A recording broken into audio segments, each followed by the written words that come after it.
Hi viewers, welcome to our channel just imagine novels.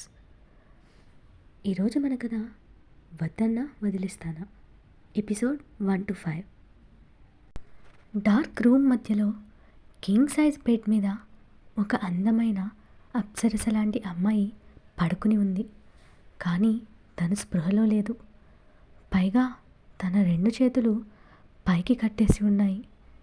తను కొత్త పెళ్లి కూతురు అనడానికి గుర్తుగా తన ఒంటి మీద మెరూన్ కలర్ పట్టు చీరతో పాటు ఖరీదైన నగలు, నుదుటిన కళ్యాణ తిలకం, చేతులకు ఎర్రగా పండిన గోరింటాకు, కాళ్ళకి పారాణి కూడా ఉంది. అంతలోనే ఆ రూమ్లోకి ఎంటర్ అయ్యాడు ఒకతను. చూడటానికి హాలీవుడ్ మూవీస్లో హీరోలా హ్యాండ్సమ్గా, షార్ప్ ఐస్తో, 6 అడుగులు మించిన హైట్, రోజు చేసే ఎక్సర్సైజ్ వల్ల కండలు తిరిగిన బాడీతో గ్రీక్ గాడ్లా ఉన్నాడు. అతను ఒక్కో అడుగు వేస్తూ ఆమెను సమీపించాడు. ఆమె అందాన్ని ఇంటెన్స్గా చూస్తూ బెడ్ మీద తన పక్కన కూర్చుని ఎర్రగా స్మూత్గా ఊరిస్తున్న తన పెదాలని చూపుడు వేలితో చిన్నగా రబ్ చేసి తన 2 వేళ్ల మధ్య వాటిని పట్టి చిన్నగా నలిపాడు. వేలితో అలాగే రాస్తూ కిందకి తెచ్చి తన అందమైన లేలేత అందమైన యవ్వనగిరులను తాకి అలాగే నడుము మీద రాస్తూ తన బొట్టు దగ్గర అతని వేలిని నిలిపాడు. తన నాభి మరింత అందంగా ఊరిస్తుంటే చిన్నగా నొక్కి అడ్డుగా ఉన్న తన చీర కుచ్చిళ్ళు లాగేసి చీరని పూర్తిగా తీసి పక్కన పడేశాడు. తన అందాలు అతడిని రెచ్చగొడుతున్నాయి. ఆమె సొగసులని తనివి తీరా చూస్తూ ఆ అందం మొత్తాన్ని జుర్రి తాగేయాలని వెర్రి కోరికతో క్షణం లేట్ చేయక ఆమె పైకి చేరిపోయాడు. ఆమె చేతులు పైకి కట్టి ఉంచడంతో తనని అలాగే హత్తుకుని తన పెదాలను అందుకుని కిస్ చేయడం స్టార్ట్ చేశాడు. అతడి స్పర్శలో ఉన్న కోరిక వలనో లేక తొలిసారి మగవాడి నుండి అలాంటి స్పర్శకి తన తనువు అనుభూతి చెందడం వల్లనో వెంటనే ఆమెకి స్పృహ వచ్చింది. తనపై జరుగుతున్న దాడికి మొదట షాక్ అయింది. ఎవరో తనని బలవంతంగా కిస్ చేస్తుండడం, తన ఒంటి మీద డ్రెస్ లేకపోవడంతో అతని చేతులు డైరెక్ట్గా తనని టచ్ అవుతుంటే ఏం జరుగుతుందో తెలియని చిన్నపిల్ల అయితే కాదు తను. పూర్తిగా కళ్ళు తెరిచిన తను కోపంగా అతడిని నెట్టడానికి ట్రై చేసింది. డీప్గా కిస్లో మునిగి ఉన్న అతనికి డిస్టర్బెన్స్ కలిగి ఆమె పెదాలు వదిలి తన వైపు ఇంటెన్స్గా చూశాడు. అతను దూరం జరగగానే కోపంగా, రేయ్, ఎవరు నువ్వు? ఏం చేస్తున్నావు? నన్ను అసలు మనిషివేనా? స్పృహలో లేని ఓ ఆడదాన్ని ఇలా చేయడానికి సిగ్గుగా లేదు నీకు? నేనేం ద్రోహం చేశానని నన్ను ఇలా చేస్తున్నావు? వదులు నన్ను అని అరిచి పరాయి మగాడి ముందు నగ్నంగా ఉన్నందుకు సిగ్గుతో కుచించుకుపోతూ తన తనువుని కవర్ చేసుకోవడానికి ట్రై చేస్తుందామె. ఆమె అన్ని మాటలు అంటున్నా అతని నుండి సమాధానం లేదు. తీక్షణంగా ఆమెనే చూస్తున్నాడు. కోపంతో అతని కళ్ళల్లో ఏర్పడిన ఎర్రజీరలు చూస్తుంటే ఆమెకి లోపల భయంగా ఉంది.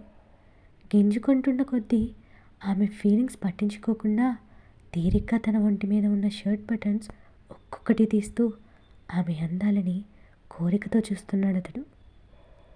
షర్ట్ తీసి అవతలకి విసిరేసి ఆమె మీదకి ఒరిగి తన నడుము 2 వైపులా పట్టి అరుస్తున్న తన నోటిని తన పెదాలతో మూసేసి డీప్గా కిస్ చేశాడు. అతడి నుండి దూరం జరగాలి అని పెనుగులాడుతున్న కొద్దీ తనని అతడు తన కాలుతో పెనవేసి ఎటూ కదలకుండా చేసేశాడు. మొద్దుతో ఆమెకి ఊపిరాడక స్పృహ తప్పేలా అయిపోయిన స్థితికి చేరాక అప్పుడు ఆమె పెదాలను వదిలాడతడు. ఊపిరి తీసుకోవడానికి కష్టపడుతూ గట్టిగా శ్వాస తీసుకోవడం వల్ల ఆమె ఎగసి పడుతుంటే అతడిని మరింత రెచ్చగొట్టింది. తనివి తీరని తృష్ణతో మరోసారి తన పెదవులను అందుకుని కిస్ చేస్తూ ఆమెని తన కౌగిట్లో బంధించాడు. అతని చర్య భరించలేక ఏడుస్తున్న ఆమె కన్నీళ్లను కూడా అతడు పట్టించుకోలేదు. ఆ పెనుగులాటలో కట్టి ఉంచిన ఆమె చేతులు విడిపడడంతో తన గోళ్ళతో అతని వీపు మీద రక్కుతూ అతని నుండి విడిపడడానికి విశ్వ ప్రయత్నాలు చేస్తుందామె. కానీ అతను తన పడే అవస్థ చూసి ఎంజాయ్ చేస్తూ ఆమెని తనివి తీరా అనుభవిస్తూ ఆమె బాధ తనకి ఏమాత్రం పట్టనట్టు ఆమెని ఫోర్స్ చేస్తున్నాడు. భరించరాని నొప్పికి తట్టుకోలేక బాధతో ఆమె గట్టి గట్టిగా అరుస్తుంటే అతడు తన అరుపులను ఎంజాయ్ చేస్తూ ఆమెకి మరింత నరకం చూపించసాగాడు. రే, నన్ను వదలరా రాక్షసుడా, లేదంటే నిన్ను చంపేస్తాను అని అరుస్తూ గింజుకుంటున్న తన నోటిని మరోసారి తన పెదాలతో మూసేసి తనకి కావలసిన రీతిలో తనని అనుభవిస్తూ తన ఏడుపుని చూసి గర్వంగా ఫీల్ అయ్యాడు. ఆమె ఏడుపు అతడికి మరింత కిక్కుని ఇచ్చింది. బాధతో ఆమె అరిచే అరుపులో అతడికి అసలు సంబంధమే లేదన్నట్టు బిహేవ్ చేశాడు. అతడు మాత్రం రాక్షసుడిలా టార్చర్ చేస్తుంటే తట్టుకోలేక గట్టిగా అరుస్తూ అతన్ని కొడుతూ వదలరా, నన్ను వదులు అని బెడ్ మీద అటూ ఇటూ దొర్లుతుంది ఆమె పిచ్చిదానిలా అరుస్తూ. అంతలోనే తన పక్కన నిద్రపోతున్న 3 ఏళ్ల బాబు ఉలిక్కిపడి లేచాడు. తల్లిని అలా చూసి భయంగా మమ్మ మమ్మ అని ఆమెని తట్టి లేపడానికి ట్రై చేశాడు. కానీ ఆమె ట్రాన్స్లో ఉన్న దానిలా అరుస్తూ తనని పట్టుకున్న బాబు చేతిని తోసేసింది. బాబు లేచి పక్కన ఉన్న వాటర్ తీసుకుని ఆమె మొహాన పోశాడు. దాంతో ఉలిక్కిపడి టక్కున లేచి కూర్చుని భయంగా చుట్టూ చూసింది. అది కళ అని నమ్మడానికి ఆమెకి చాలా సమయం పట్టింది. తన మొహాన పడ్డ వాటర్ని తుడుచుకుంటూ ఏమైంది బన్నీ, నా మీద వాటర్ ఎందుకు పోసావు కన్నా అని ఇన్నోసెంట్గా ఫేస్ పెట్టి అడిగింది. వెంటనే బన్నీ బాటిల్ పక్కన పడేసి తల కొట్టుకుంటూ మమ్మ, నువ్వు చిన్నపిల్లల ఇలా రోజు కలలో వచ్చే వాటికి ఏడుస్తూ అరుస్తుంటే ఏం చేయను చెప్పు, ఇదిగో ఈ వాటర్ తాగు అని మరో వాటర్ బాటిల్ తెచ్చి ఇచ్చాడు బుడ్డోడు. నేనా, ఏడ్చానా, ఏమో నాకేమీ గుర్తులేదే అని అమాయకంగా చెప్తూ వాటర్ తీసుకుని తాగింది ఆమె. ఏంటో అందరూ తమ పిల్లలు నిద్రలో భయపడి ఏడిస్తే వాళ్ళమ్మలు ఆ పిల్లల్ని ఓదార్చి భయం పోగొడతారు. కానీ మనం మాత్రం రివర్స్, నువ్వు భయపడుతుంటే నేను ధైర్యం చెప్పాల్సిన పరిస్థితి వచ్చింది అని ముద్దుగా చెప్పి తల కొట్టుకున్నాడు బుడ్డి బన్నీ. దెప్పుతున్న కొడుకు వైపు చూసి గిల్టీగా ఫీల్ అవుతూ సారీ బన్నీ, నిజంగా నాకు చాలా చెడ్డ కల వచ్చింది బంగారం, అది చాలా భయపెట్టింది నన్ను అందామే. ఇట్స్ ఓకే మమ్మా, అది జస్ట్ కల అంతే, ఇక భయపడకు, నేనున్నా కదా, నన్ను పట్టుకుని పడుకో అని పెద్ద మనిషిలా తల్లికి ధైర్యం చెప్పాడు బన్నీ. వాడి మాటలు యాటిట్యూడ్ చూస్తే ఆమెకి ఎవరినో గుర్తు చేసినట్టు అనిపించగానే బాధతో గుటకలు మింగుతూ తనలోని ఫీలింగ్స్ని బన్నీకి కనపడకుండా కవర్ చేసుకుంది ఆమె. పైకి చిన్నగా నవ్వి వాడిని తన ఒడిలో పెట్టుకుని ముద్దాడుతూ నువ్వుండగా నాకేంటి కన్నా, నువ్వు నా బంగారు కొండవి అని మురిసిపోసాగింది. సరే లేట్ అయింది పడుకోమమ్మా, ఇంకా తెల్లవారలేదు కదా అన్నాడు బన్నీ. తల్లి పక్కన పడుకుని తన చిట్టి చేతులు తల్లి చుట్టూ వేసి భద్రంగా పట్టుకుని పడుకున్నాడు బాబు. నీకు నేనున్నాను, భయపడకు అనే భరోసా ఉంది వాడి పట్టులో. ఆ క్షణం ఆమెలోని భయాలని అదుపు చేసుకుంటూ కొడుకుని గుండెలకు హత్తుకుని బలవంతంగా తన కన్నీళ్లను ఆపుకుంటూ తన గతాన్ని తలుచుకుని ఆలోచిస్తూ బన్నీ తల మీద ముద్దు పెట్టుకుంది.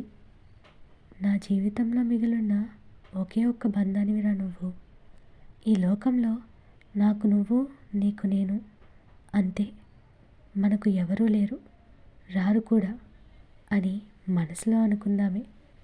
కొడుకుని జోకొడుతూ అన్నీ మర్చిపోయి కాసేపటికి మళ్ళీ నిద్రలోకి జారుకుంది. మార్నింగ్.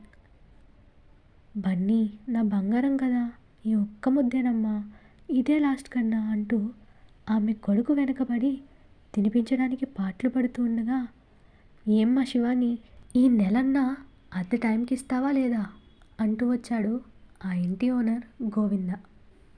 అతని వైపు చూసి, ఈరోజు జీతం రాగానే ఇచ్చేస్తాను బాబాయ్ గారు అంది చీర సరి చేసుకుంటూ. అతడి ఆకలి చూపుల నుండి తన శరీరాన్ని కప్పి ఉంచుకుంది ఆమె. వాడిని చూసి తల్లి ఇబ్బంది పడడం గమనిస్తూ తను ఆడుకుంటున్నట్టుగా నటిస్తూనే చేతిలోని బాల్ని గురి చూసి విసిరి వాడి నుదుటిన బొప్పి కట్టించాడు బన్నీ. అమ్మ బాబోయ్, ఈ పిల్లాడు నా తల పగలగొట్టాడురా నాయనా అని అరుస్తూ కగ్గోలు పెడుతున్న గోవిందాన్ని కోపంగా వేలు చూపించి బెదిరించాడు 3 ఏళ్ల చిన్నారి బన్నీ. వాడితో పెట్టుకుంటే తనకి ఏమవుతుందో అనుభవం ఉన్న ఆ గోవిందం భయంగా బయటకు పరుగులు తీశాడు. అయ్యో బాబాయ్ గారు, ఆ గాయానికి పసుపైనా పెడతాను ఆగండి అని పిలుస్తున్న శివాని మాటలని పట్టించుకోకుండా పారిపోయాడు పాపం.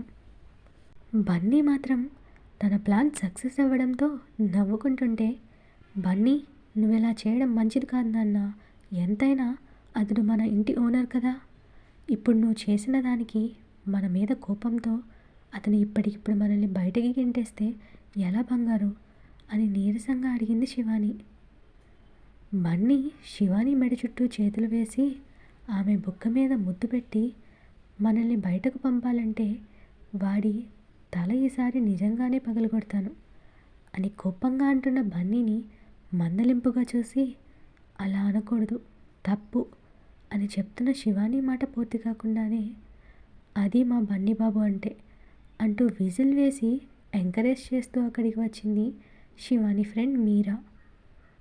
ఏ మీరా, నువ్వు ఆగవే తల్లి, వాడు ఇప్పటికే రౌడీ పిల్లాడని అందరి దగ్గర పేరు తెచ్చుకున్నాడు. నువ్వు ఇలా ఎంకరేజ్ చేస్తే మరింత రెచ్చిపోయి ఇంటి మీదకి రోజుకొక గొడవ తెస్తాడు అంది శివాని కోపంగా. శివాని మాటలకి, నువ్వు ఆగవే శివ, ఈ రోజుల్లో మనీ లేకపోయినా ధైర్యం ఉంటే ఈజీగా బ్రతికేయచ్చు తెలుసా. అలా లేకుంటే నీలాగా ప్రతిదానికి ఏడుస్తూ ఉండాలి. అందుకే నా ఓటు నా బన్నీ బాబుకి అని చెప్తూ బాబుని కిస్ చేసింది మీరా. థ్యాంక్ యూ మీరా అని బన్నీ కూడా తనకి కిస్ ఇచ్చి, నాకు స్కూల్కి టైం అయింది, ఇక పదమ్మా, నీ పంచాయతీ ఏమన్నా ఉంటే ఈవినింగ్ పెట్టుకుందువు అంటాడు బన్నీ. దానికి మీరా నవ్వేస్తూ, నువ్వే కరెక్ట్రా బన్నీ, నువ్వు పదవే, పెద్ద చెప్పొచ్చావు కన్నమ్మలా అని నవ్వుతూ అంది మీరా.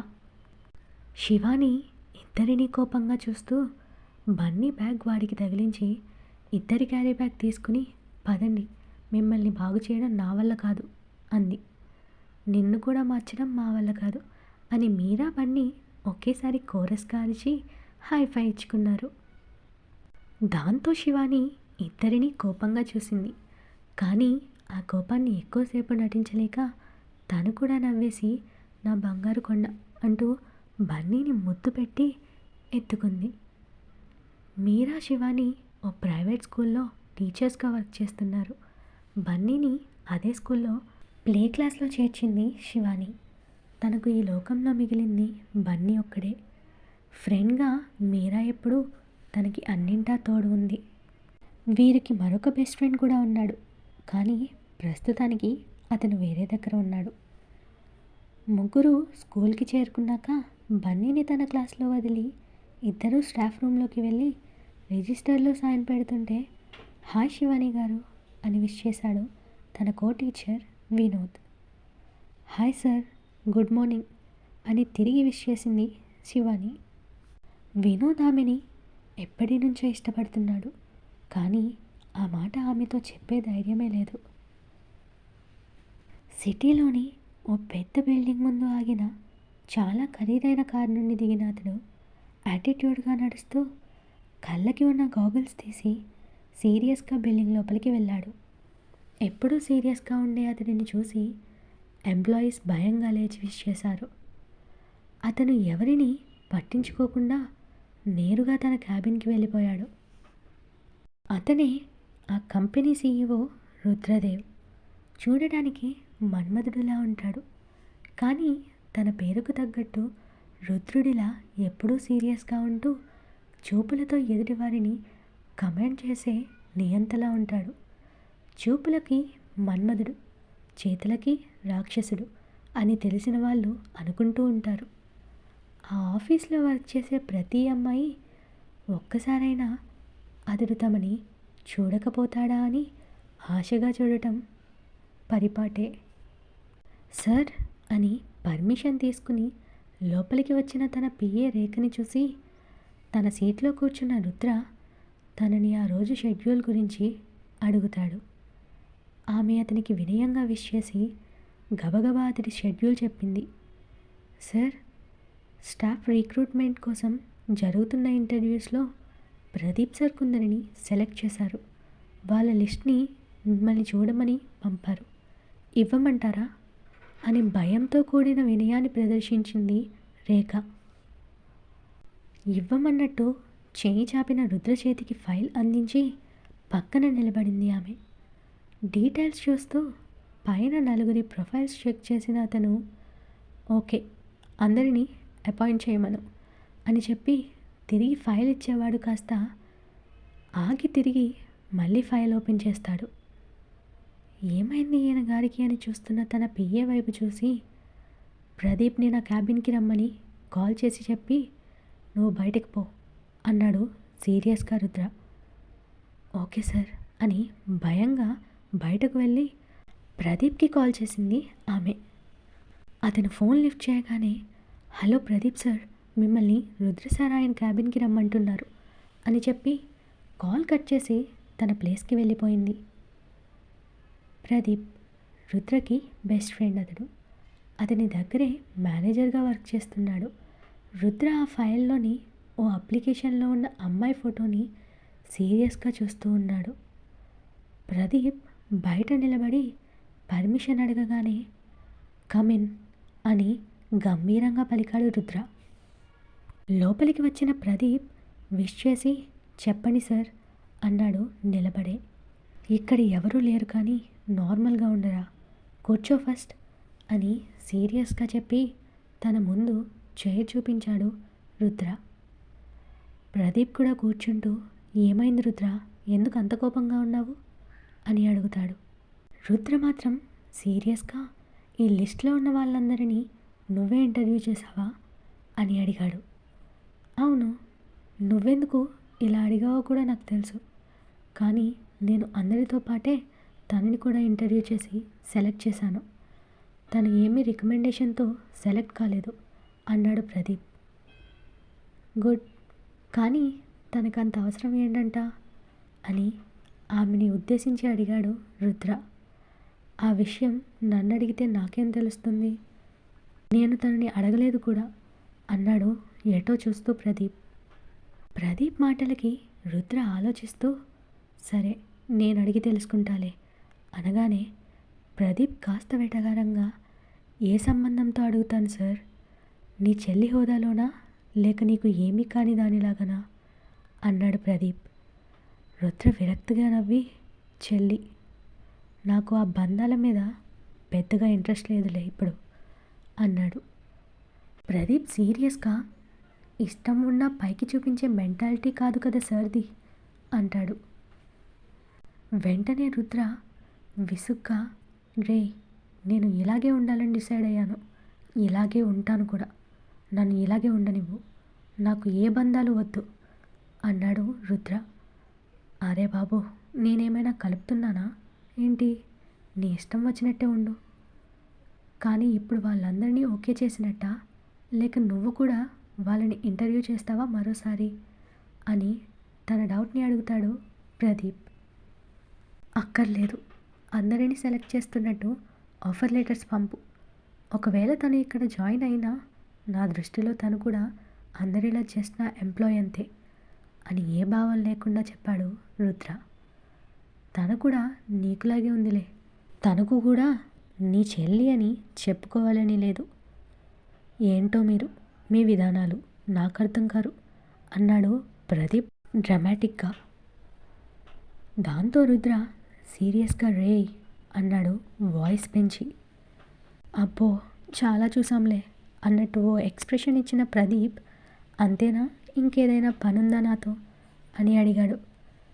రుద్ర చైర్కి జారుగలబడి, నైట్ గెస్ట్ హౌస్కి పోదాం, రెడీగా ఉండు. చాలా రోజులైంది కదా మందు కొట్టి, కాస్త రిలాక్స్ అవుదాము అన్నాడు రుద్ర. ప్రదీప్ నవ్వుతూ, నువ్వు పిలిస్తే కాదంటానా? అలాగే సార్, నాకు ఇప్పుడు వర్క్ ఉంది, బాయ్ రా అని లేచి తన క్యాబిన్కి వెళ్ళిపోయాడు. ఆ వెనుకే ఓ మినీ ఫ్రాక్ వేసుకుని హై హీల్స్తో టకటకలాడిస్తూ వచ్చింది ఓ పాష్ గర్ల్. వస్తూనే హాయ్ రుద్ర అంటూ వయ్యారంగా పిలిచింది ఆమె. రుద్ర ఆమెని విసుగ్గా చూస్తూ, ఏ సోనీ, డైరెక్ట్గా ఆఫీస్కి ఎందుకు వచ్చావు? నేనే ఫ్లాట్కి వచ్చేవాడిని కదా అన్నాడు. ఏంటి డార్లింగ్, నిన్ను చూడాలని నేను ఎంతో ఆశగా వస్తే అలా అంటావు? మత్తైన వాయిస్తో అంటూ తన బాడీ అతనికి తాకేలా చైర్ పైన సైడ్కి కూర్చుని అతని పైకి ఒరిగింది సోనీ.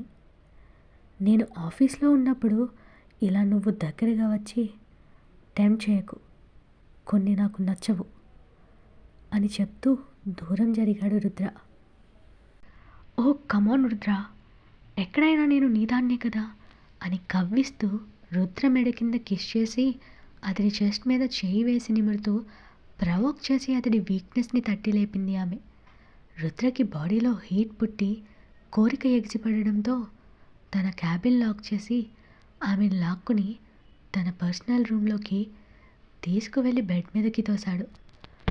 షర్ట్ తీసి పక్కన పడేసి ఆమెతో ఇంటిమేట్ అవ్వడానికి రెడీ అయిపోయాడు రుద్ర. తనకు కావాల్సింది కూడా అదే కాబట్టి ఆమె రుద్రని ఇంకా రెచ్చగొడుతూ అతడిని హత్తుకుని కిస్ చేయడం స్టార్ట్ చేసింది. రుద్ర ఆమె డ్రెస్ లాగి పక్కన పడేసి కసిగా దగ్గరికి తీసుకుని ఆమెకి నరకం లాంటి సుఖం ఇచ్చి వాష్రూమ్కి వెళ్ళాడు. అతని దగ్గర సుఖంతో పాటు భరించలేనంత పెయిన్ ఇస్తాడని తెలిసినా అతనిచ్చే డబ్బంటే ఆమెకి ఇష్టం. నీరసంగా లేచి రుద్ర రాగానే తను కూడా ఫ్రెష్ అయ్యి డ్రెస్అప్ అయింది. రుద్ర సీట్ దగ్గరికి వెళ్ళి, బేబీ నేను షాపింగ్కి వెళ్ళనా అని వయ్యారంగా అడిగింది. ఆమె ఉద్దేశం తెలిసిన రుద్ర, వెళ్ళు, ఇదిగో మనీ అంటూ 2 నోట్ల కట్లని తన చేతికి ఇచ్చాడు. ఆ డబ్బు చూడగానే ఆమె కళ్ళు మెరిశాయి. నైట్ తొందరగా వచ్చే బేబీ, వెయిట్ చేస్తుంటాను అంది మత్తైన వాయిస్తో. నో, నైట్ నేను రావడం లేదు సోనీ, నువ్వు నా కోసం చూడకు అని సీరియస్గా చెప్పాడు రుద్ర. అతడి మాటలకి వై బేబీ అని గారంగా అడిగింది ఆమె.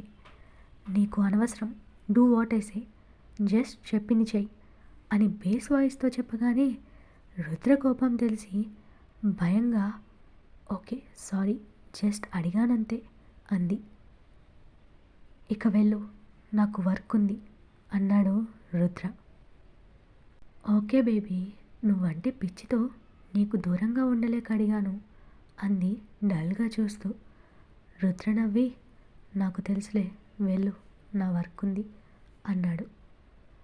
ప్రదీప్ అటుగా వస్తూ సోనీ రుద్ర క్యాబిన్ నుండి బయటకు రావడం చూసినా అతనికి లోపల బాధగా ఉన్న రుద్ర గురించి తెలిసి అతడికి అడ్డు చెప్పలేక చూసి చూడనట్టే ఉండిపోయాడు.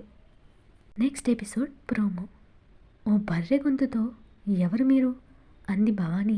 ఆవిడ వాయిస్కి శివాని ఉలిక్కిపడి కూర్చున్నది లేచి నిల్చుంది. కానీ బన్నీ మాత్రం అలాగే కూర్చుని, మా అమ్మ టీచర్ అన్నాడు పొగరుగా. వాడిని చూస్తే భవానీకి ఎవరినో గుర్తు చేసేలా అనిపించాడు. మా ఇంట్లో పాఠాలు చెప్పుకోవడానికి వచ్చిన పనిదానివి, ఎక్కడ కూర్చోవాలో తెలియదా, దర్జాగా సోఫాలో కూర్చున్నావు అంది ఉరిమి చూస్తూ భవానీ. మీకు కనుక ఈ స్టోరీ నచ్చినట్టయితే లైక్ చేసి కమెంట్ చేయండి. మీలాగే ఇలాంటి స్టోరీల మీద ఇంట్రెస్ట్ ఉన్న వాళ్ళకి షేర్ చేయండి. ఈ స్టోరీ వినాలి అనుకుంటే సబ్స్క్రైబ్ చేసుకుని బెల్ ఐకాన్ మీద క్లిక్ చేసి ఆల్ అనే ఆప్షన్ని ఎంచుకోండి. అప్పుడే మీకు నేను ఇచ్చే ప్రతి అప్డేట్ టైంకి చేరుతుంది. నెక్స్ట్ అప్డేట్తో మళ్ళీ కలుద్దాం. బాయ్.